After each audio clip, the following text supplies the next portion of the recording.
Intensificar os ensaios nos días previos á estrea e poñer todo a punto para que cada un dos grupos se sinta sobre rodas no escenario ao aire libre do Cantón. Isto é o que lle queda por diante ao Centro Teatral Faro Miño nestas xornadas que asoman ao final do agosto antes do arranque da edición número 28 da Mostra de Teatro Popular Maruxa Villanueva de Chantada. O luns comeza co grupo O Batán de Cangas de Foz e a obra Bicos de Vinagre ás 10 da noite na Praza do Cantón. Xa temos bastante, digamos, perfilada. Así moi por encima, falanos un pouquiño de como se chama e de que vai moi por enriba a obra deste ano. Bueno, pois chamase Madia Leva, porque Madia levan moitas cousas, pero a obra este ano pois tuvemos aí un pequeno hándicap que tuvemos que cambiar de obra porque coincidíamos pois, con un grupo de Madrid. Entón tuvemos que cambiar a último momento, a obra vai se compoñer de 2 sketches, máis ou menos. É unha obra escrita por vos, como sempre? Sí.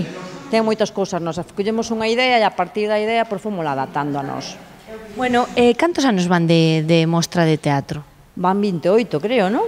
Sí, 28. Agora xa non me lembro ben, pero sí, 28. 28, ti estiveches implicada dende o principio con Faro Miño, ou non? Eu levo con Faro Miño 25 anos, porque antes é que estaba embarazada a miña filla, entón non entrara, pero 25 anos levo xa no grupo.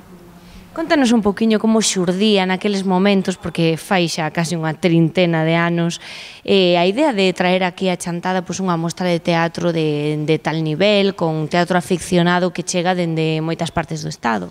Bueno, pois surdiu porque a xente de Chantada pois, gusta moito do teatro, non? Entón dixemos, pois para que isto confluya máis, para que non haxa solamente un grupo, pois vamos a reunir varios grupos, como podemos facer? Pois por intercambio ou a ver como...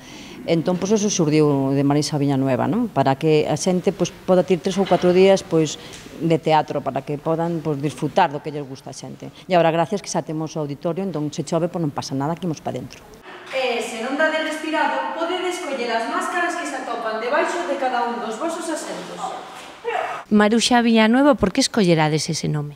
Pois colleremos ese nome porque era a muller de Varela Buxán, nós daquela estábamos facendo unha obra de Varela Buxán, o cego de Fornelos, como era daqui da Varela, pois surdiu por aí, porque era unha actriz galega, unha actriz, o sea, cercana a nós. Faro Miño leva desde o ano 90. Levamos desde o ano 90, sí. Creo que sí, 90, desde o 90. E como foi un pouco a evolución desta mostra? Porque, bueno, supoño que nos inicios tampouco é tan doado e quizás é máis doado que a hoxe organizar unha semana de teatro así, non sei, como foi a evolución durante estes anos? Estamos evolucionando bastante ben porque ao principio, o primeiro, pois, sempre non coñeces a tanta xente porque acabas de salir dun grupo, o sea, acabas o grupo de despegar, digamos, entón tampouco tes moitos contactos con outra xente, pero agora xa temos contactos con moita máis xente, porque daquela estábamos no IGAEM, despois do IGAEM agora estamos pois, con Buxiganga, que é a través da Diputación, entón pois, coñeces máis ou menos a todos os grupos da provincia de Lugo, non? E algúns máis, pero bueno, entón vante chamando a partir de Buxiganga, ou como xa levamos moitos anos, pois agora xa así, mira Faro Miño, pois mira, xa temos as datas e xa vamos por aí, e eles pa aquí. Basta topar con outro, por iso vas a Cuba. Sí, é que... Que vos dá a vos o teatro como actores, como actrices, como... Satisfacción, máis que nada satisfacción. Satisfacción porque pasamos xa ben nos ensaios. Xa non é só o día da actuación, porque o día da actuación, a primeira actuación de estreno de obra, está un máis, a ver como vais a ir, porque logo, unha vez que estrenas a obra, pois cando terminas eu que sei, pois no mes de novembro ou de xaneiro, xa non se parecen nada a primeira, o estreno.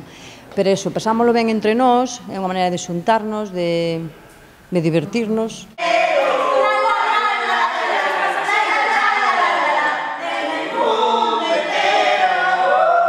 A primeira vez que me subían ao escenario temblaban as rodillas, e a voz casi non daba falado. Agora non. Agora xa, sempre se canta máis xente haxa, pois mellor, sínteste máis a gusto, porque empatizas máis que a xente, sabes? Supoño que tamén é moi importante ter un traballar ou ter esa experiencia e unha certa capacidade sempre de improvisación, non con ese momento que chega que queda a mente en blanco, ás veces que se olvida o papel e que lle pasa a todo o mundo, non? Os profesionais e os menos profesionais. Non temos apuntadores máis.